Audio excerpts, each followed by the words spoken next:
La rápida transformación social de España no ha estado, desgraciadamente, creo yo, y es mi opinión, acompañada de los cambios legales y administrativos necesarios que faciliten y que hagan posible la movilidad social, el desarrollo profesional de los nuevos madrileños o de las personas que han venido a vivir en España. Y me refiero, sobre todo y muy principalmente, a la dificultad que encuentran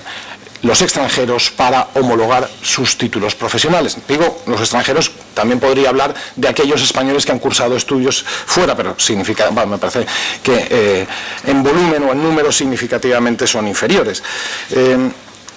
Esta cuestión, la dificultad para la homologación de títulos, me preocupa.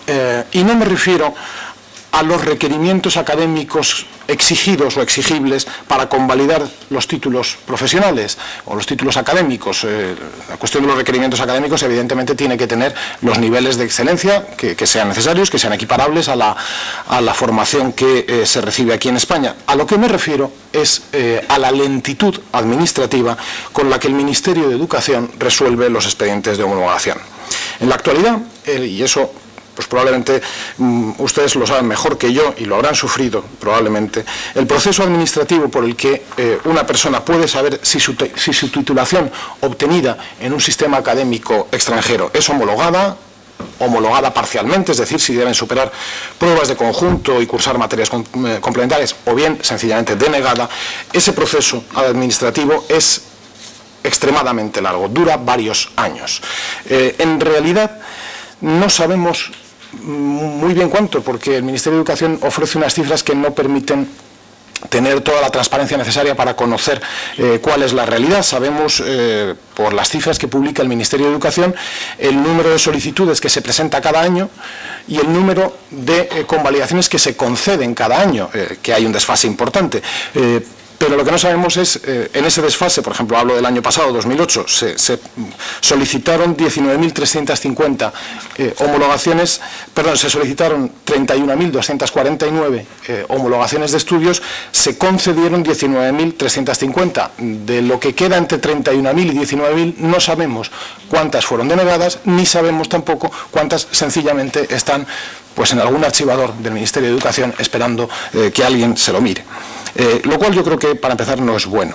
Lo cierto es que todo parece indicar que, como media, estamos hablando de un tiempo de duración que puede oscilar entre los 2, los 3, los 4 o los 5 incluso años. Y a mí eso me parece sencillamente inexcusable. Que se tarde un año, pero mucho más si se tardan 2 años, 3 años, 4 años, en decirle a una persona si lo que ha estudiado le sirve para algo o no le sirve para nada, me parece algo terriblemente ineficiente, con consecuencias dramáticas, y lo voy a explicar. Consecuencias graves para las personas, que es lo que más me preocupa, y para el conjunto de la sociedad, que también inevitablemente pues me preocupa. Primera consecuencia grave para las personas. Hablaba Elsa y hablaba muy bien del proceso individual, de cómo cada persona bueno, pues tiene su proyecto migratorio, trae su bagaje propio de conocimientos, de talento, de experiencias, de trayectoria, y tiene sus propias expectativas. Bien, pero todas esas expectativas inevitablemente pasan por su propio desarrollo profesional, en la medida en la cual no reciba una contestación sobre si puede hacer aquello que él sabe que puede hacer o que piensa que puede hacer, lo que se genera es frustración.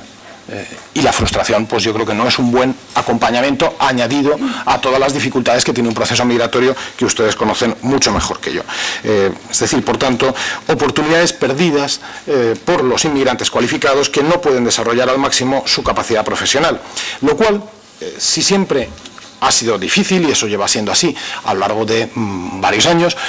mucho más graves ahora en tiempos de crisis. Ahora en tiempos de crisis, para una persona saber que puede hacer valer su titulación académica, o sencillamente que no la puede hacer valer porque todavía no le han dado una respuesta sobre ella, pues puede cambiarle probablemente de manera radical y completa sus expectativas profesionales.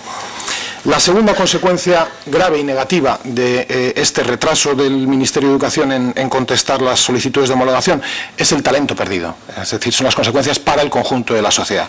Al conjunto de la sociedad, y desde luego en la que yo trabajo, a la sociedad madrileña, le beneficiaría que hubiera más personas que pudieran, con su esfuerzo y con sus conocimientos, desempeñar profesiones con un mayor nivel. Yo creo que en tiempos de crisis no se deben desaprovechar ni el talento ni las oportunidades. Por el contrario, lo que tenemos que hacer, y desde luego en nuestro ámbito tratamos de hacerlo, es eliminar todos los obstáculos que haya para la movilidad social y laboral de todas las personas, pero en este caso en particular de los inmigrantes. Desde luego, esta es una preocupación de la Comunidad de Madrid a la que le damos la mayor importancia, y la mejor prueba de ello es que hace bien poco, hace exactamente un mes, en el último debate sobre el estado de la región, que es el debate parlamentario más importante del año aquí en la Comunidad de Madrid, fue aprobada por la Asamblea de Madrid una resolución en la que instábamos al Gobierno de la Nación a tomar las medidas necesarias para dar una solución a este problema. Porque es una cuestión sobre la cual las comunidades autónomas, como por otra parte es lógico, no tenemos competencias ni atribuciones en lo que se refiere a homologaciones y reconocimiento de estudios, pero desde luego en la Comunidad de Madrid hacemos lo que está a nuestro alcance. ¿Qué hacemos? Bueno, pues desde luego incluimos esta cuestión como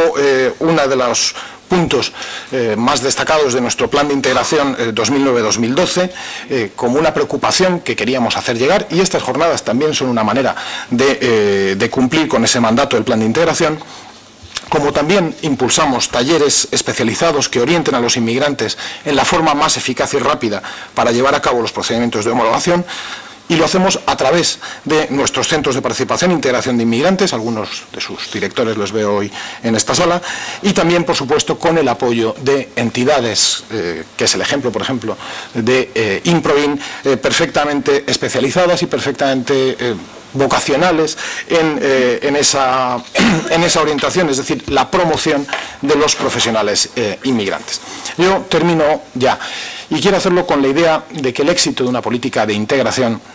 no solo depende de la cualificación de los inmigrantes, sino también de la apertura y de la flexibilidad de la sociedad, del mercado de trabajo, de la sociedad acogida. Debemos todos, pienso yo, trabajar para proporcionar las condiciones legales y administrativas que permitan a los inmigrantes, a los nuevos madrileños, en el caso de Madrid, que puedan desarrollarse, avanzar y aportar todo lo mejor de ellos mismos, ya que en la medida en la que los nuevos vecinos crezcan profesionalmente, puedan llegar tan lejos como su talento se lo permita, crecerá también nuestra sociedad. Así lo estamos intentando hacer aquí en Madrid, que es una región abierta, que es una región en la que, en un entorno de libertad, queremos y creemos que cada persona, independientemente de su lugar de nacimiento, debe poder llegar tan lejos como su esfuerzo y su talento se lo permitan. Madrid, los nuevos madrileños, desde luego, han demostrado ya muy sobradamente en estos años que saben aprovechar las oportunidades que existen, y todos los nuevos madrileños y los de siempre estamos compartiendo un proyecto de desarrollo, de bienestar y de progreso. Yo deseo el mayor éxito a estas jornadas, me interesan muchísimo las conclusiones que en ella se obtengan, y felicito nuevamente a Improin por la iniciativa de celebrarlas, y a la Secretaría General Iberoamericana por su interés, su impulso, no solamente albergándolas, sino también dándole, pues yo creo que una proyección internacional que es del máximo interés. Muchísimas gracias.